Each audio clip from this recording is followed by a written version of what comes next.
Hello, so in today's tutorial I'm going to show you my three main ways that I hide ends.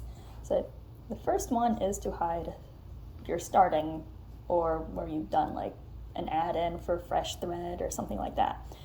So you've got your little tail coming off of your ring or your chain, and then you go around and you get in here. Sometimes this is easier with a hook. This was one of my early horn shuttles too, so it doesn't have the sharpest point to make it easy to grab stuff. All right, here we go, and then there we go. Ooh. So basically what you're doing is you're still tatting, but as normal, but you're putting the threads and you're putting the tail alongside your core thread.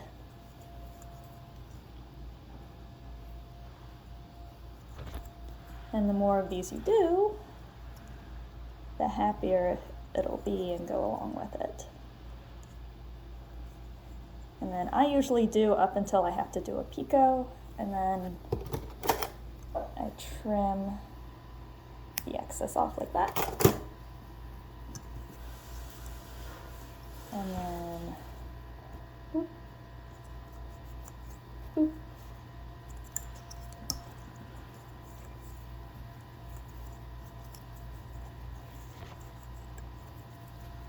I figured I'd just have you guys along for the rest of the stitches in this ring. And let's pretend that that's our piece. So there's two other ways that you can hide ends, and these are the ways that I usually do for the tail. So you'll want to actually give a few inches of extra, if at all possible, because this way looks a lot neater. So you'll want something with a decent opening that your thread can go through. This is a little more tricky for me because usually I use finer threads. Oh my gosh.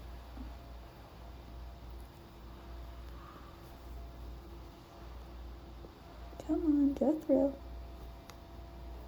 But you'll want to use the smallest size needle that you can get to go with this because it'll look a lot nicer.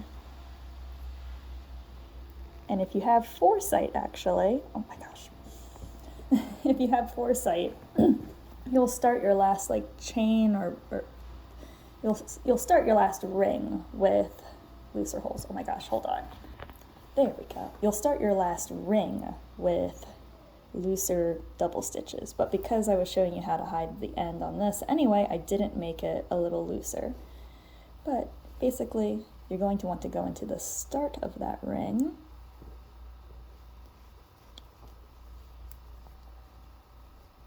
And you'll just thread it through.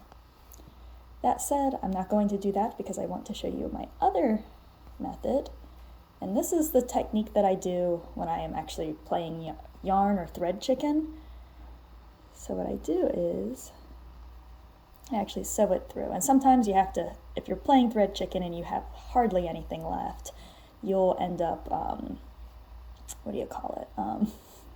You'll be threading your needle multiple times. So you see how I went in down under the top, the first double stitch in the middle, and then out the back, you go in the middle up here.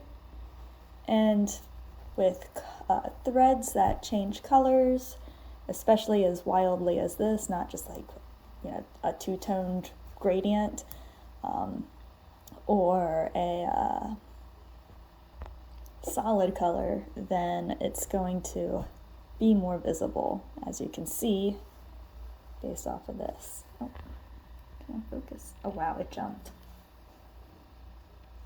There we go. So it's going to be more visible unless you're using colors that aren't very, very different. But if you're running low on thread, this is the way to go, especially if your stitches are way too tight. And you're going to want to make sure to use some kind of glue to secure it in. That said, if you're going to do the other way, where you're going to drive it through the thread, you'll want to go through at least half the ring just to minimize the chance of it pulling out. And yeah, especially if it's something that's going to be bearing weight. If it's just decorative, it's not as big of a deal. Anyway, that's all for today's tutorial. See you in the next one. Bye-bye!